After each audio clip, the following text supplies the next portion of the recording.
Hi foodies! இன்னைக்கு நம்ம பார்க்க போறது ஒரு எக்ஸலென்ட்டான கத்திரிக்காயில செய்யக்கூடிய ஒரு டிஷ் बैंगन का भरता அதோட பேரு. இந்த மாதிரி பெரிய பெரிய கத்திரிக்காய் இதோட பெருசும் கிடைக்கும். இந்த மாதிரி பெரிய பெரிய கத்திரிக்காயில அது பண்ணுவா. ரொம்ப எக்ஸலென்ட்டா இருக்கும் அது. இது வந்து एक्चुअली இந்த கத்திரிக்காய் லவர்ஸ்க்கு இது ஒரு ட்ரீட் அப்படினு சொல்லலாம். அவ்ளோ ஃபேண்டாஸ்டிக்கான டிஷ். இது வந்து பஞ்சாபி டிஷ் இது. இதுல வந்து நம்ம எப்படி பண்ணனும் அப்படிங்கறத நம்ம பார்க்கலாம். இப்போ என்ன பண்ண போறோம்னா இந்த மாதிரி ஒரு சின்ன ஸ்டாண்ட் இருக்கும் இல்லையா நம்மள்ட்ட அதை எடுத்து வச்சுக்கோங்க. இது இல்லைன்னா வந்து நம்ம இந்த ஃபுல்கா பண்ணுற ஸ்டாண்ட் இருந்தால் கூட ஓகே.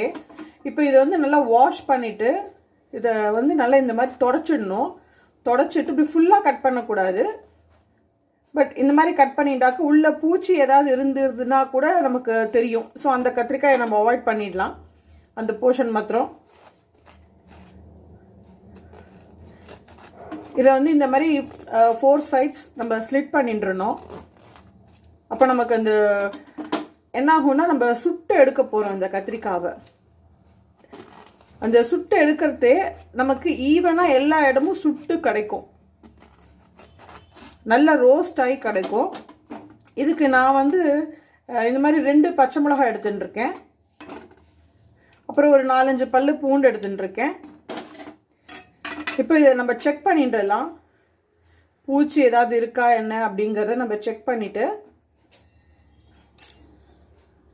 இப்போ வந்து இந்த கத்திரிக்காயை நம்ம என்ன பண்ண போறோம்னா இந்த மிளகாயை உள்ள வச்சுட்டு இந்த மாதிரி இன்னொரு இடத்துல இந்த மாதிரி பூண்டு பல்ல வச்சிடுறோம்.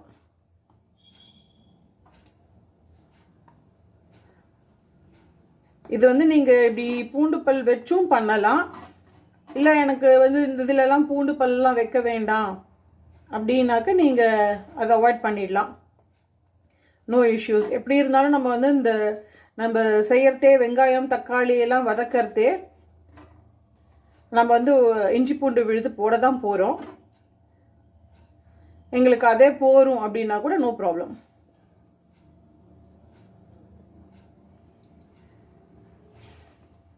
ஸோ இந்த மாதிரி நம்ம கத்திரிக்காய் எடுத்து வச்சுட்டோம்.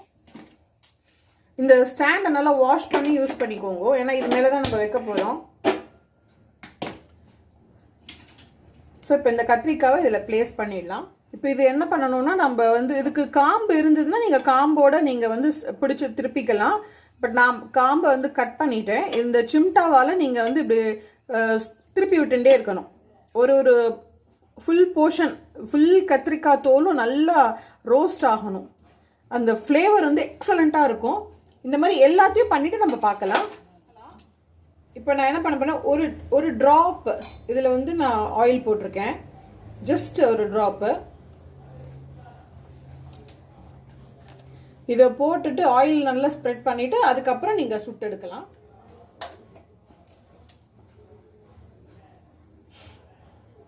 இது வந்து ஆயில் போட்டது. இது வந்து நான் முதல்ல பண்ணினது ஆயில் போடாம பண்ணினது. இப்போ பார்த்தீங்கன்னா இது எல்லாமே நான் சுட்டு எடுத்துட்டேன். இப்போ இதை ஆறட்டும். அதுக்கப்புறமா நம்ம இந்த ரோஸ்ட் பண்ணின இடத்த நம்ம உரிச்சிட்டு அதை மேஷ் பண்ணணும். அப்புறம் வந்து நான் என்னெல்லாம் எடுத்து வச்சுட்டுருக்கேன்னா 2 மீடியம் சைஸ்ட் வெங்காயம் பொடியாக கட் பண்ணிட்டு இருக்கேன். 2 தக்காளி பொடியாக கட் பண்ணிட்டு இருக்கேன். அப்புறம் வந்து கார்னிஷிங்க்கு கொத்தமல்லி. அப்புறம் நம்மளோட ட்ரை பவுடர்ஸ் மஞ்சள், ஆம்ச்சூர், காரப்பொடி, தனியா பொடி, கரம் மசாலா, சால்ட் தேவையானது. இந்த கரம் மசாலா உங்களுக்கு வேணும்னா நீங்கள் போட்டுக்கலாம், வேண்டாம்னா அவாய்ட் பண்ணிடலாம். இதில் வந்து கொஞ்சமாக நான் இஞ்சி பூண்டு விழுது எடுத்து வச்சுட்டுருக்கேன். அதையும் நம்ம சேர்த்துக்கலாம். இப்போ இது ஆறின பின்ன இதை உரிச்சு எடுத்துட்டு நம்ம பார்க்கலாம். இதில் இன்னும் ஒரு விஷயம் என்ன அப்படின்னாக்க நான் வந்து கொஞ்சம் இந்த ஃப்ரெஷ் மட்டர் வச்சுருக்கேன். அதை நான் போட போகிறேன் நான். இது வந்து இது போட்டால் கலர்ஃபுல்லாகவும் இருக்கும், டேஸ்டியாகவும் இருக்கும். உங்களுக்கு இது வேண்டாம், இல்லை எங்களுக்கு கிடைக்கல, மட்டர் கிடைக்கல அப்படின்னா நோ ப்ராப்ளம். இதை வந்து நீங்கள் அவாய்ட் பண்ணிடலாம். இந்த கத்திரிக்காய் நம்ம சுடுறோம் இல்லையா, இந்த சுடுறது தான் வந்து இந்த बैंगन का भरताவோட ஹைலைட்டு. இது வந்து இந்த ஸ்மோக்கி ஃப்ளேவர் இருந்தாக்க தான் ரொம்ப எக்ஸலண்ட்டாக இருக்கும். இப்போ பார்த்தேன்னா நம்மளோடது நல்லா ஆறியாச்சு. நான் வந்து இப்படி இந்த நம்ம உள்ள பூண்டு பச்சை மிளகாய் வச்சுருந்தோம் இல்லையா, அது எப்படி கிடச்சிருக்கு பாருங்க. நல்லா ரோஸ்ட் ஆகி கிடச்சிருக்கு. இப்போ நம்ம இதை என்ன பண்ணலாம், நம்ம பிரித்து விட்டுட்டு இந்த பச்சை மிளகாயை தனியாக எடுத்து வச்சுட்டுலாம். இது நீங்கள் எப்படியும் இதை சேர்த்து போடுறதே உங்களுக்கு யூஸ் பண்ணிக்கலாம்.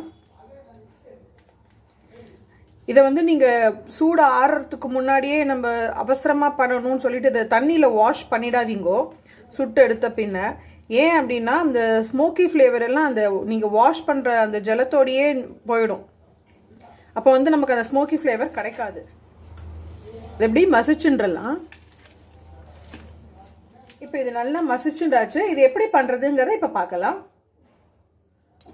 நம்ம 3 டீஸ்பூன் ஆயில் இதில் விட்டுருக்கோம். இதில் கொஞ்சமாக ஜீரகம் போட்டுடலாம். ஜீரகம் நல்லா பொரிஞ்சாச்சு. இப்போ வெங்காயம் போட்டுடலாம். வெங்காயம் நல்லா வதங்கட்டும். இப்போ வெங்காயம் வதங்கிறது என்ன பண்ண போகிறோன்னா இந்த கத்திரிக்காய்க்குள்ளே வச்ச இந்த பச்சை மிளகா இந்த பூண்டெல்லாம் போட்டுடலாம்.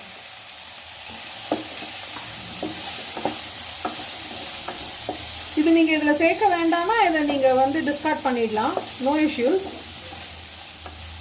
இப்போ நம்ம இஞ்சி பூண்டு விழுது போட்டுடலாம். இப்போ இந்த தக்காளியை சேர்த்துடலாம். அடுத்து வந்து மீடியம் டு ஹையில் வச்சுக்கோங்க. இப்போ இது நல்லா வதங்கட்டும். இப்போ இது வதங்கின்னு இருக்கு இல்லையா, இப்போ நம்ம இந்த பட்டாணி எடுத்து சேர்த்துடலாம். கத்திரிக்காயை வந்து நம்ம சுட்டு எடுக்கிறோம்ல, அது இது வந்து சுட்டு எடுத்து நம்ம இந்த மாதிரி வந்து பஞ்சாபி டிஷ் பண்ணுறோம். பட் வந்து நம்ம சவுத் இந்தியாவில் வந்து தஞ்சாவூர் சைட்லலாம் என்ன பண்ணுவாங்கன்னா கத்திரிக்காய் சுட்டு எடுத்த தொகையல்னு ஒன்று பண்ணுவாள். அதுவுமே ரொம்ப எக்ஸலண்ட்டாக இருக்கும். அந்த ரெசிபி ஒரு நாளைக்கு பார்க்கலாம் நம்ம.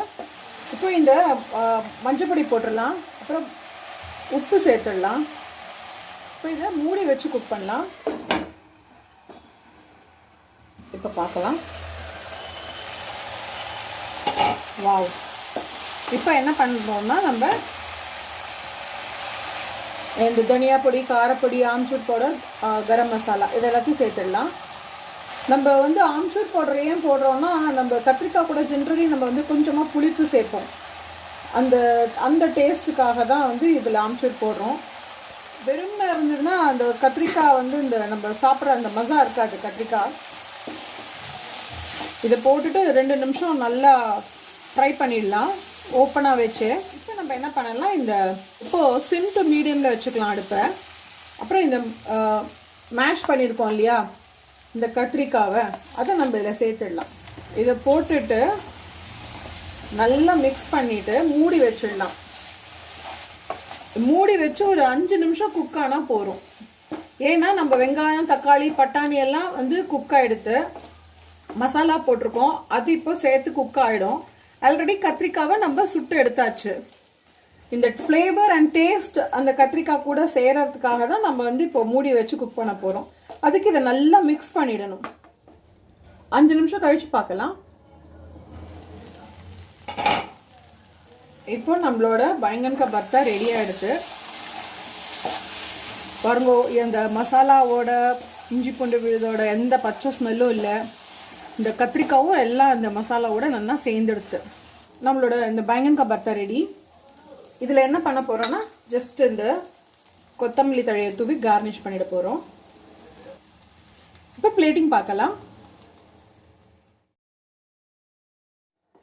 நம்ம இந்த बैंगन का भरताவை ஒரு சர்விங் பவுலில் மாற்றின்றலாம். இது வந்து சப்பாத்தி, நான், ஃபுல்கா இதோட சூப்பராக இருக்கும். ரைஸோட அதை விட எக்ஸலண்ட்டாக இருக்கும். இந்த மாதிரி ஈஸி ரெசிபீஸ் நம்ம சேனலில் நிறைய இருக்குது. Stay tune for more easy recipes. Thank you for வாட்சிங் easy Indian recipes 1K. Bye பாய்.